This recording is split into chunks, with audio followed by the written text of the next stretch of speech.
Yo, welcome back.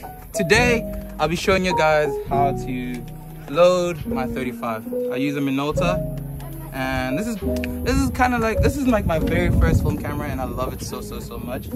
Today we are shooting Kodak Color Plus 200. Yeah. So this is like the back of the camera, of course. So you got this bad boy, pop it up, yay. And then this is how you open this box. You know, this is very important how you open this box.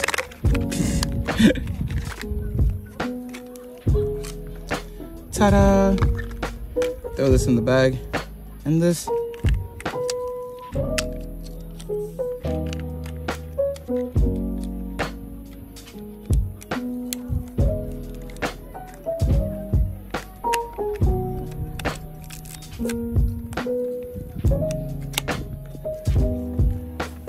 And that's how you load 35.